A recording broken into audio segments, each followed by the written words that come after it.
Bienvenidos a Ancabe Talk. En mi vida Godín, por ejemplo, digo, se los pongo ahí nada más de manera breve, ¿no?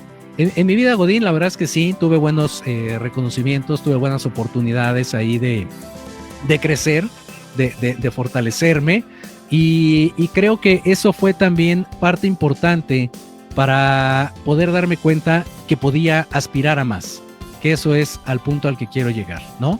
Creo que fue una de las oportunidades y de las etapas más padres y más bonitas y más de risa, ¿no? Que tuve en mi parte laboral. Digo, hay que le gusta hacer cabeza de ratón o cola de león, ya esa es una frase la cual podrán investigar. Y tenía buenos compañeros, pero insisto, hacía falta algo en particular a lo cual pudiera llenar. Y eso, ¿cómo lo hice? Pues precisamente tratando de darme a notar, ¿no? Ante mis jefes, ante mis compañeros y demás, en el buen sentido, sin pisar a nadie. Eso también es algo importante. No por el hecho de que tú quieras crecer tienes que pisar a alguien. Eso es algo que se tiene que grabar también. Entonces, a través de estas empresas en las cuales estuve, pues me desarrollé, insisto, conocí gente, pude viajar, pude adaptarme a esas circunstancias para posteriormente dedicarme a otra cosa nada que ver, que es precisamente el libro de la sociedad moderna. Este libro nace en el 2017, todavía estaba en la parte Godín, me costó alrededor de un año escribirlo y habla acerca de diferentes historias, dice ahí, puros cuentos con una supuesta realidad. Habla acerca de lo que yo denomino la sociedad moderna. Entonces, nace como un proyecto de escritorio, nace como simplemente documentar, decía yo en ese entonces, el cómo estaba viendo las cosas, cómo estaban constituidas los tipos de familia, ¿no? Que hay como 8 o 10 aquí en México. Las generaciones, estaba saliendo en ese entonces los famosos millennials, como su servidor, los centennials que por ahí se venían asomando, la famosa generación X, venía la onda del reggaetón, entonces también hablamos de eso en el libro, la parte del deporte, ¿no? Que es tan importante siempre para el poder convivir, para poder generar lazos y demás, también platico de eso en el libro. Entonces, son muchas historias que hablo del gaudinato, obviamente, porque en esa parte estuve. Son muchas historias que vienen plasmadas en modo de cuentos. Historias muy cortitas, de 8 o 10 hojas, pensando en la gente que no lee, que pudiera ser muy fácil, un formato muy digerible. Y para la gente que tiene ese hábito, pues que se lo echara en 2, 3 patadas, ¿no? De camino al trabajo, de regreso en el metro, en el micro, en la combi, lo que sea. Y entonces, pues pudiera seguir con sus actividades y se le quedara algo. Una de las experiencias, por ejemplo, que yo les puedo contar, que fue muy grata para mí, voy a hacer un poquito más chiquito esta cosa, ahí está. Ven esos dibujitos, ustedes podrían decir que son de, pues no sé, de alguien de primaria, de secundaria, de prepa. Fue de una secundaria en particular, y créanme que fue una experiencia tan bonita, porque lo único que hice fue empezarles a narrar un capítulo nada más de mi libro. Y la dinámica de la maestra de literatura en ese entonces era que ellos, a través de estas imágenes, a través de esta dinámica, pudieran explicar o pudieran traducir, por decirlo así, el libro o ese capítulo en especial. Entonces, imagínense cuando llego a ese punto y veo que se entiende mi idea, que puede llegar a permearse incluso hasta en dibujos. La verdad es que sí es un plano bastante satisfactorio, que obviamente pues es gustoso de compartir, ¿no?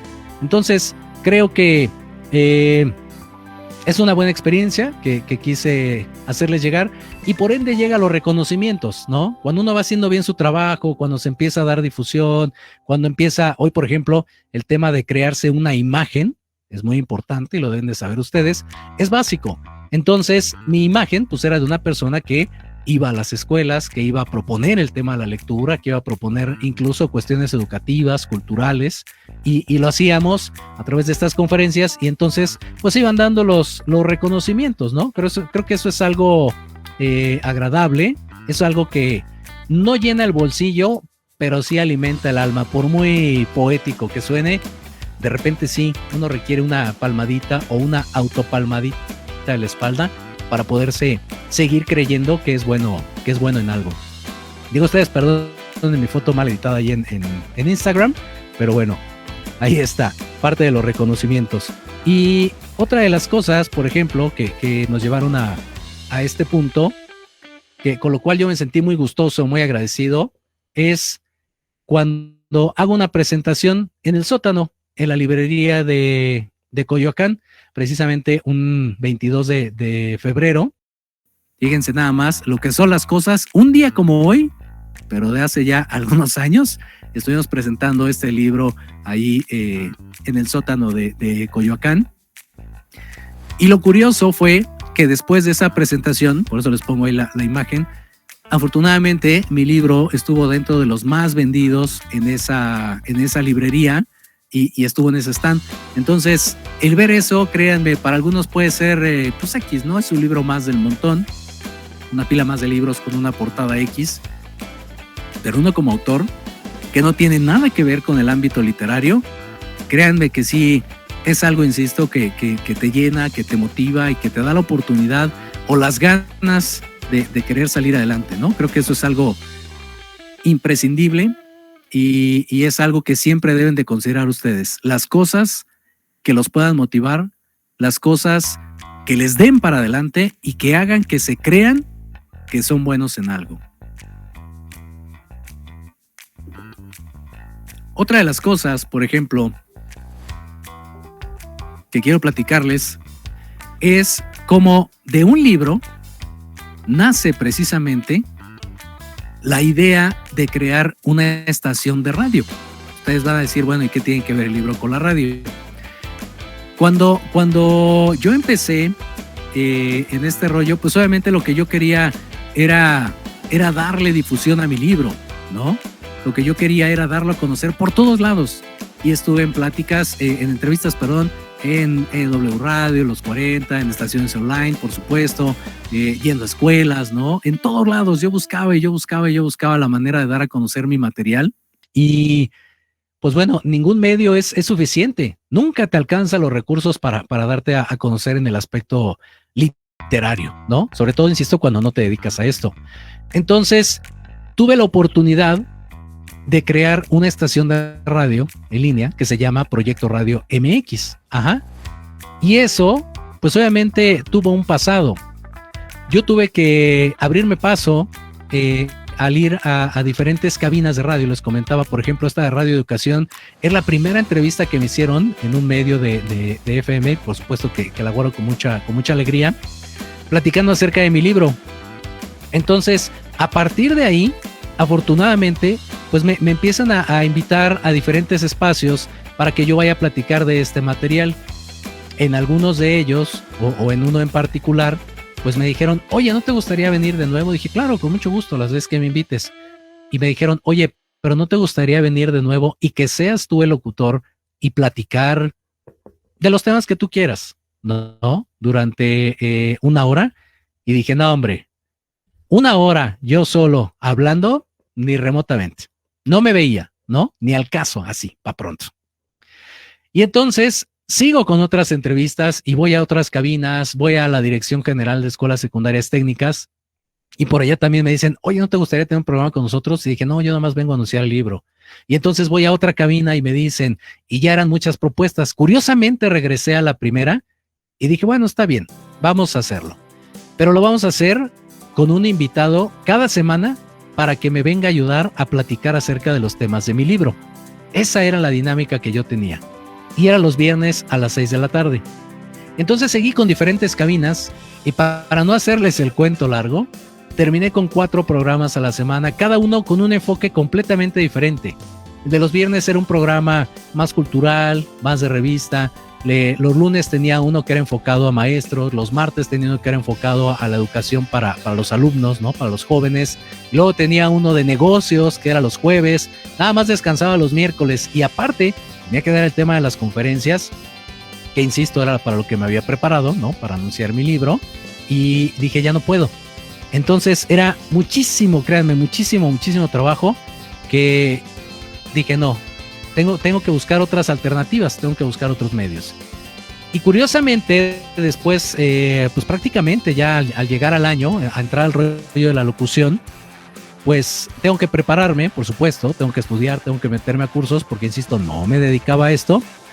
Y surge una oportunidad de ir a transmitir desde el Teletón, desde el CRIT de Nesa. Entonces, ahí fue cuando me dijeron, ay, sí, ya te crees mucho, ya fuiste al Teletón. Y dije, no, para nada, al contrario, ¿no? Yo vengo a aprender y poco a poco me voy capacitando y voy conociendo y voy maximizando esa oportunidad que tengo laboral, que en este caso es con la voz, ¿no? Para poder generar mis oportunidades.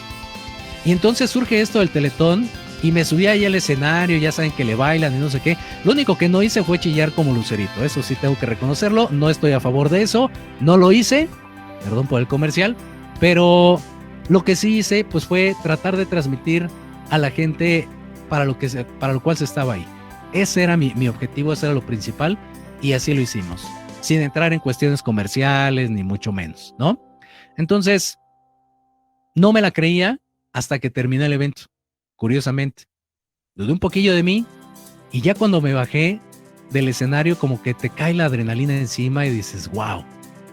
Y ahí fue cuando dije, si fuera locutor, sería locutor de radio. Tengo cara de locutor de radio, porque no me gusta salir en las pantallitas ni en estas cosas y mucho menos en la tele, a pesar de que en algún momento lo hice. Entonces dije, tengo que prepararme más para la cuestión auditiva, ¿no? Para la cuestión de la voz.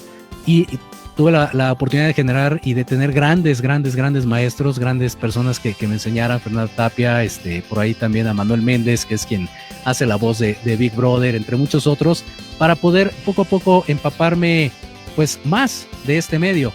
De ese, por ejemplo, de esa imagen que ven ahí, es precisamente de un programa de tele que hacíamos para Vejez TV. Ahí están las cámaras. Y se los juro, era un momento tan incómodo el estar viendo a un puntito todo el tiempo, así como ahorita, que no, dije no, o sea, sí va lo de la voz por ahí, sí va lo del hablar todo el tiempo, sí va lo de exponer, pero vamos a hacerlo a la parte de la radio. Digo, será porque todo el tiempo desde niño me gustaba, posiblemente, ¿no? Por ahí me fui. Al final del día aquí en Proyecto Radio MX, pues tenemos una proyección visual, entonces no es que me cierre, pero pues me encanta a mí la parte de la radio.